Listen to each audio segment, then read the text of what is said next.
Good afternoon, everybody. Welcome to the latest edition of the Stephen A. Smith Show, coming at you as I love to do every weekday over the airwaves of ESPN Radio. 250 plus markets across the United States of America. And of course, the Stephen A. Smith Show on ESPN Radio, Sirius XM style, channel 80 as well. The number to call up is 888-729-3776. That's 888-SAY-ESPN. It's time for some Straight Talk, brought to you by Straight Talk Wireless. Best phones, best networks, no contracts. You know, I cannot believe the idiots out here, and I'm not talking about my contemporaries in the media because we got to report what we have to report.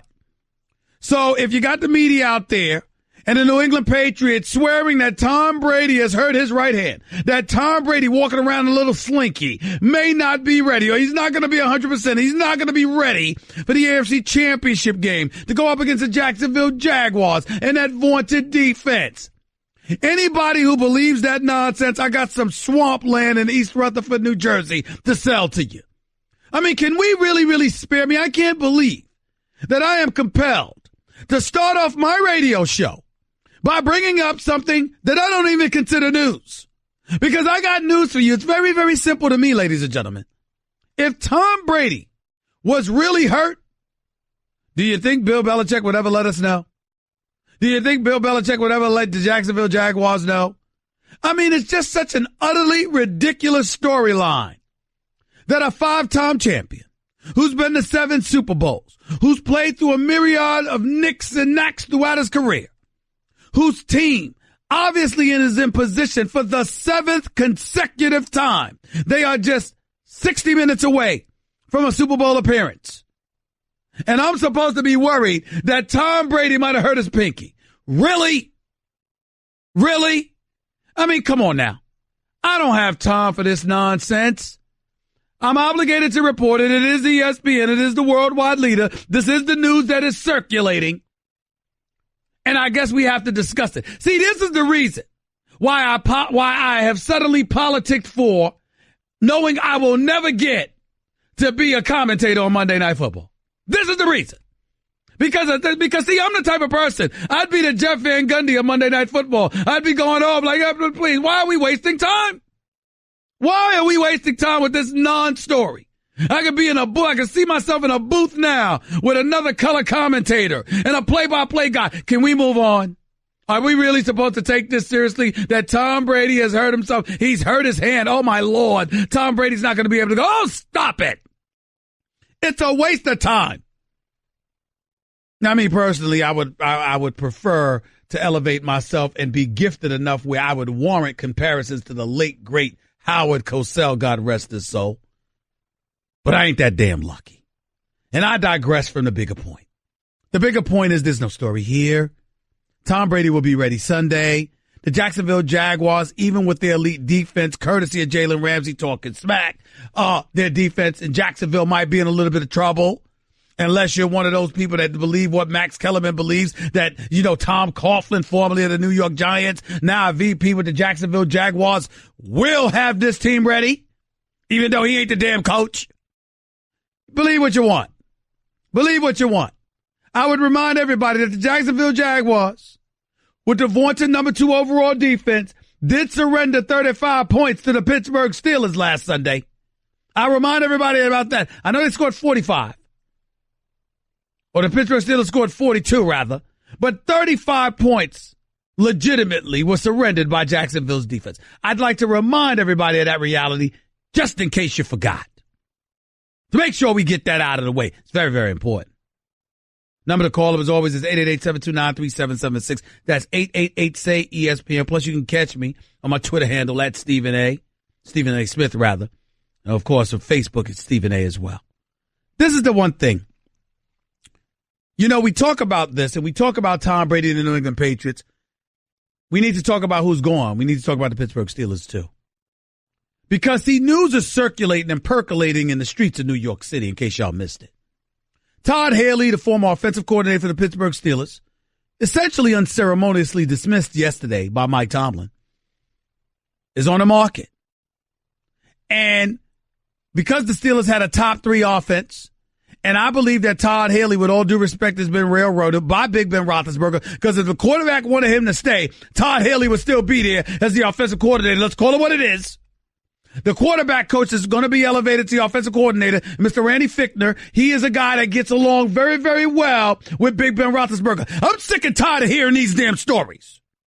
I'm sick and tired of these stories where there's some offensive coordinator that gets along so well with the quarterback, and as a result, they get elevated. Somebody gets elevated from a coordinator to a head coaching position, or from a positional coach to a coordinator's position, because they have great relationships. Damn the relationships. Do you produce? Todd Haley produced. If you're going to let him go, let him go. But I don't think all of these stories are fair to him, where we're hearing about his relationship or lack thereof, and how you wish that he had a better relationship with Big Ben Roethlisberger. Big Ben Roethlisberger got sacked less over the last 3 years than ever before. Ben Roethlisberger was prolific over the last few years than he ever was before. Antonio Brown had 5 consecutive 100 reception seasons under Todd Haley. The offense was ranked in the top 3 to 5 over the last 4 years. Now, I'm not trying to paint the man as a saint or anything like that. You give me a choice between him and Tomlin, I'm picking Tomlin all day, every day. Let's not lose perspective. But Todd Haley doesn't deserve to be excoriated like he was some bum that got in the way of the Steelers' success. By and large, he contributed to their success. And right now, percolating throughout the streets of New York City, to the point where my idiotic producers, who I love dearly, but damn it, they are idiotic. His name is Jonathan Winthrop, to be specific. This dude is talking about how Todd Haley is a good choice to be the head coach. Let's pump the brakes on that. Because here's the reality. Todd Haley knows football. Todd Haley can be an offensive coordinator. Todd Haley is not a leader of men. That's where your problem lies. There is a difference between doing your job and being an overseer of men. There's a difference, especially in the NFL. And when it comes to the NFL, let's understand something incredibly, incredibly important. You cannot have somebody that's a bit eccentric, that can be cantankerous, even belligerent to some degree. You cannot have him as the head coach of New York City. He'll get eaten alive. He'll get eaten alive. You leaving notes on napkins at bars. You depart from bars with your pelvic jammed up because you might have slipped on stairs or got beat up because you were a little inebriated, depending on what stories you believe. You cannot have an offensive coordinator with a suspect background in terms of his relationships, or dare I say his behavior, being a head coach in New York City. It's a disaster waiting to happen. You got to be disciplined. You cannot go that route if you are New York. People are talking about that with the Giants and the Jets or whatever. Todd Bowles coaching New York Jets. Should he consider Todd Haley as an offensive coordinator? Sure, I don't mind. But last time I checked, Todd Haley needs something to work with. And Josh McCown ain't no damn Big Ben Roethlisberger. And Anderson and Severin Jenkins and all of these boys, they ain't Antonio Brown. There's no Le'Veon Bell on this roster. Last time I checked, it was the likes of Matt Forte. No disrespect. So let's bump the brakes. And let's keep things in its proper perspective. Let's understand what this is. Todd Haley didn't deserve to be unceremoniously dismissed. Dismiss him, sure, but we don't need to be talking about him like he didn't do the job, because he did. That's number one. Number two, you want him in New York as an offensive coordinator? I'm all for that. Don't talk to me about him as a head coach. I want to hear it. And number three, can we stop with the bogus stories about Tom Brady being injured? If he were truly injured, Bill Belichick would lie about that. And you damn well know it. Don't let me stick my man Carlton in Tampa on you. Don't let me do that. Bill Belichick would never tell the truth about that. Let's be very, very clear with that. 888-729-3776. 888-SAY-ESPN. By the way, I don't need to wait till Friday. I'm picking the New England Patriots to come out of the AFC. I'm picking the Philadelphia Eagles to beat the Vikings in the NFC Championship game Sunday night. And we can spend the next 2 days talking about just that. live right here on the Stephen A. Smith Show. That was Straight Talk Wireless, nationwide coverage on America's largest and most dependable 4G LTE networks. You are listening live to the Stephen A. Smith Show on ESPN Radio. Back with more and then some in a minute. Hello, I'd like to deposit this to checking. Fate is a fickle master. What? The future is uncertain. Okay, and what's my account balance? The horizon is cloudy. I see a long, treacherous voyage filled with great peril. Look, can I just get a deposit slip or something? A fortune bank teller. Surprising. What's not surprising? How much you could save by switching to Geico. I see a yellow-eyed serpent and a low APR. Geico. 15 minutes could save you 15% or more. You're listening to the Stephen A. Smith Show podcast. Welcome back to the Stephen A. Smith Show right here on ESPN Radio, coming at you as I love to do every weekday over the airwaves of ESPN Radio. Sirius XM, Channel 80, 250-plus markets across the United States of America. Check your local listings, and I'm quite sure you will find me. The number to call, as always, is 888-729-3776. That's 888-SAY-ESPN. See, one of the reasons, it's just like people, look, I'm a native New Yorker. You know, I'm a transplant to L.A., too, because I'm in L.A. a lot because I love the sunshine, the weather, the palm trees. Well, damn it, let me stop lying. I just love the scenery. It's la-la, okay? You don't see me looking to get to San Francisco, all right? Even though there's nice folks out there, but L.A. is just special. Let's just leave it at that. But I will tell you this. The interesting thing about just thinking about things, I'm from New York, and y'all got me praising Tom Brady. This is not what I enjoy doing. He plays for that other team. Foxborough, Massachusetts. Boston, Massachusetts is what he represents.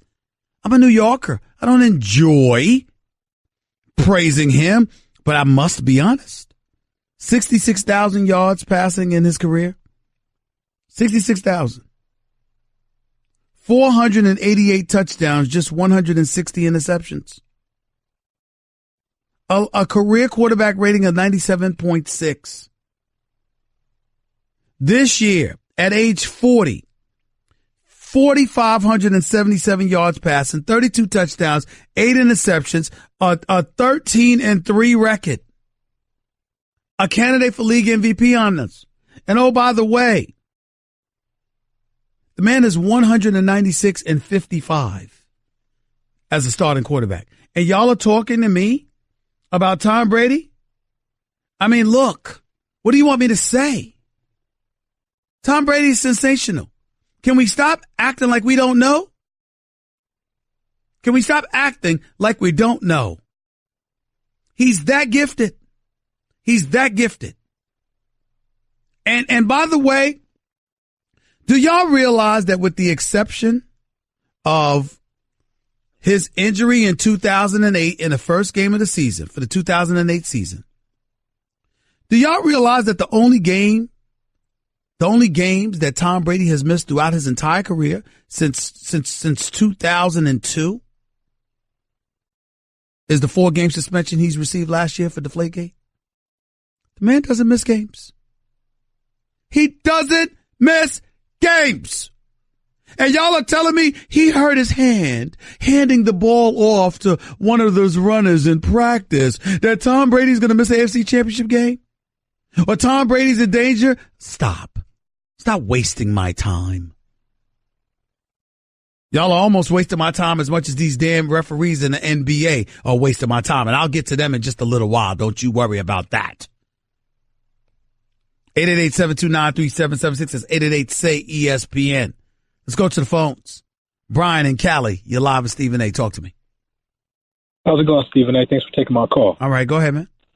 You're absolutely right, man. It's pretty bogus on this injury to Tom Brady's hand, but I'm just curious to what you think. Do you think it's some type of angle that they're trying to take or trying to make? I mean, well, listen, against Jacksonville's defense and the way everybody's talking about it, listen, the bottom line is you just never know. It's entirely plausible. Bill Belichick will use every trick in the book. Teddy Bruschi came on my show, First Take on ESPN2 every weekday morning, 10 a.m. Eastern to 12 noon. Teddy Bruschi, a 3-time champion with the New England Patriots, came on the show and said when he played for Bill Belichick told the players all the time, make sure to spray the perfume. Spray the perfume. just flood the opponents with compliments. Don't give them any bulletin board material whatsoever. Let them do that. You make sure you don't. Just be ready to play come Sunday. And look at what has happened. Look at how that's worked out for everybody that has played for Bill Belichick in New England. Right. One more thing. I really don't have faith in Blake Bortles because, he's not really shown up to be the quarterback that everybody thought he was going to be. He did last week, though. He did last week. Let's be honest and let's be honest and fair and give credit where it's due. And by the way, my producer is telling me that Brady missed the whole season, with the exception of game 1 in 2008. Evidently, my own producer's not listening to me because I do believe I said that before I said he missed the 4 games last year. I said with the exception, Cat Pass to my other producer, tell the truth. I said with the exception of the one game he played where he got injured in 2008, forcing him to miss the whole season. He's never missed a game other than the Flakegate since 2002. But my other producer apparently didn't hear that part. Jonathan Winthrop, you need to listen. Go ahead, Brian. Go ahead. There's absolutely no way he's missing the AFC Championship game. He's not going to miss it, and he's not going to underperform. Max Kellerman actually came on on First Take today, and this man sat up there and said with a straight face that Brady has more to prove than Blake Bortles, Nick Foles, or Case Keenum. Because the New England Patriots got rid of Garoppolo, and you're basically saying Brady's the man, so Brady's got to show up and produce. I'm like, please spare me. Not trying to hear that at all. Not trying to hear it at all. Appreciate the call, Brian. Thank you so much. I got distracted by the television for a second because apparently Scandal debuts tonight. The final season. I forgot. Olivia Pope, a.k.a. Kerry Washington. I totally forgot that the season. I thought the season debut was next week. It's tonight. I ain't missing Scandal tonight on ABC. Make sure y'all don't miss it either. Back to the calls. Omar, Connecticut, you're live with Stephen A. What's up? What's going on, Stephen A? I'm all right. Go ahead, man. Hey, don't you think the Tom Brady injury is more news than LeVar Ball's, than whatever's coming out of his mouth? You sound a bit muffled. I need you to step away from the mic a little bit so I can hear you clearly because I didn't understand your point. Don't you think that Tom Brady's injury is more news than whatever's coming out of LeVar Ball's mouth? Well, Tom injury, yeah, right now, sure. Why? Because I think LeVar Ball has never said anything that is true. Everything he says is a lie. Well, so what does that have to do with anything? We just found out that he may have been injured 24 hours ago. What does that have to do with LeVar Ball? Because you're saying Tom Brady's injury is not a news. You shouldn't be covering it. Well, what I'm saying to you is that I think it's a lie. I think that, in other words, they're trying to sit up there and hoodwink folks and hopefully the Jacksonville Jaguars into believing that Tom Brady is considerably less than 100% so they can underestimate New England and slip up, and New England could take advantage of it from an opposition perspective. That's all I meant. So what's the difference between what LeVar Ball is doing? Well, LeVar Ball doesn't have to play. Tom Brady does. That would be the difference. I know you tried to be smart and slick, but you ain't on this level. You can't catch me off guard with that. Have a nice day. What do you mean what LeVar Ball has to do with that? LeVar Ball can talk all the junk he wants. Lonzo Ball has to cash those checks. And in Lithuania, LiAngelo and LaMelo have to cash those checks. New England can say what they want about Tom Brady, but Tom Brady will be out on the field to show us. That is the difference. Evidently, the brother in Connecticut couldn't understand that. 888-SAY-ESPN. It's 888-729-3776. More of your calls on Brady, on the AFC and the NFC championship game coming up this weekend. Plus, I'll transition to the NBA and tell you why the NBA referees are hurting the National Basketball Association. I'll explain in a minute. You're listening live to Stephen A. on ESPN Radio. Guess what? You're in the middle of the Stephen A. Smith Show podcast. Damn it, I mean it! Ladies and gentlemen, let me deviate away from what I was talking about as it pertains to Tom Brady, Todd Haley, AFC, NFC championship game, et cetera, and I'll get into the NBA referees and how I think they're damaging the sport in a minute.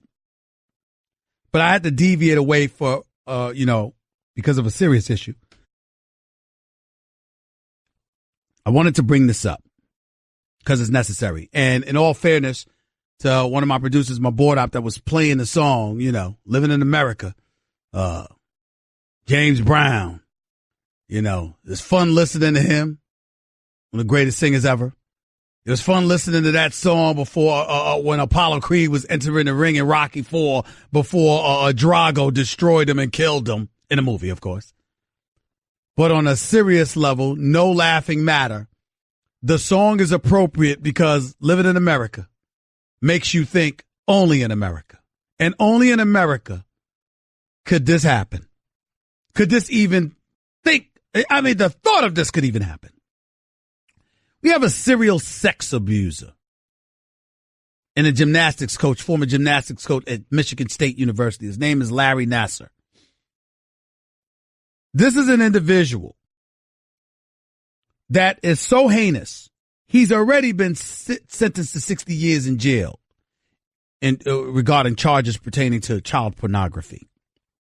But come to find out, he's abused several gymnasts and others, and prosecutors are asking for anywhere from an additional 40 to 125 years of prison time. In other words, this man is going to spend the rest of his natural life behind bars. He ain't getting out.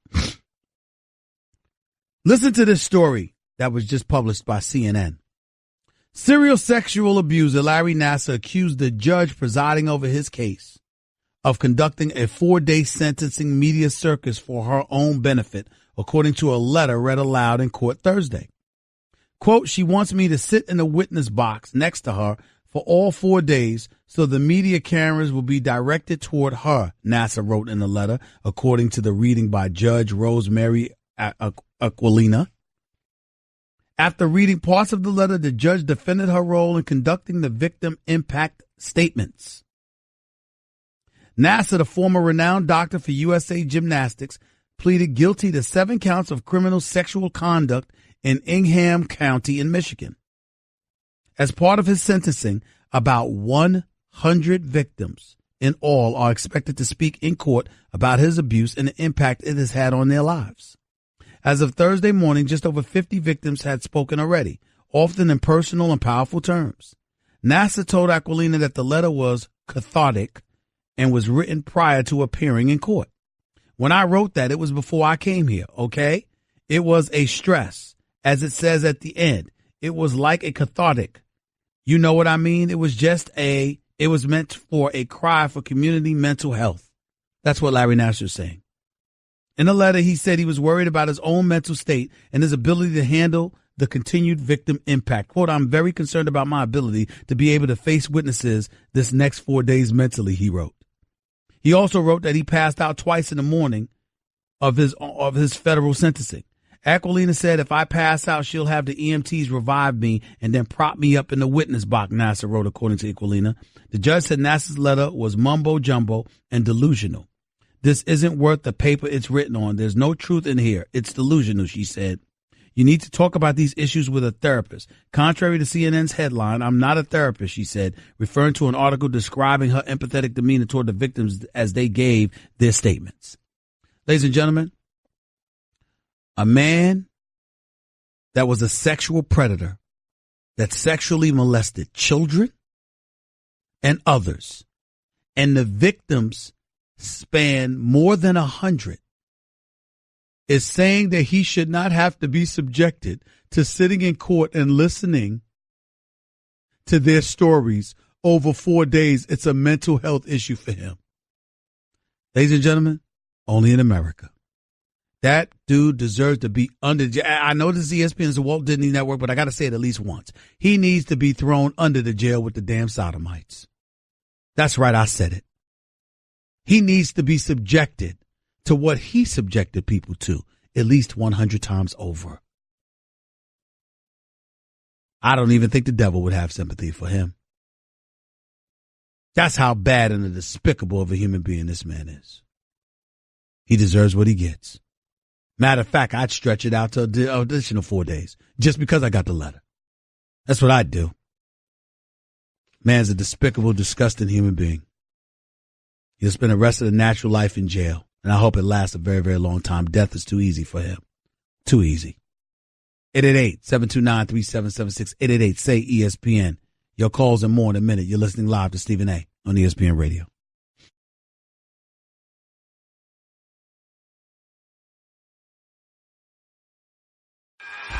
Guess what? You're in the middle of the Stephen A. Smith Show podcast. Damn it, I mean it! 46 minutes past hour number 1 back here on the Stephen A. Smith Show, ESPN Radio.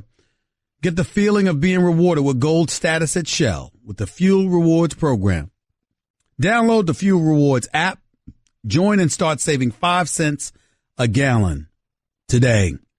Number to call up as always is 888-729-3776. It's 888-SAY-ESPN. Before I get back to the calls, let me say this about something that's really, really on my mind, and I'm really bothered about it in all seriousness. I was watching, torturing myself, watching my favorite basketball team, the New York Knicks, lose yet another game last night. One of the things that really irked my nerves to no end was watching a referee I respect, who's done an outstanding job throughout his career as an NBA official. His name is Derek Stafford. And he issued a technical foul to Courtney Lee of the New York Knicks. Now, Courtney Lee of the New York Knicks, please understand something here. He's arguing with a player, okay? That's what he's doing. He's arguing with a player. And this is a guy that, I'm just looking at him. This rookie out of Oregon from last year, his name is Dylan, I believe. He's arguing with the kid.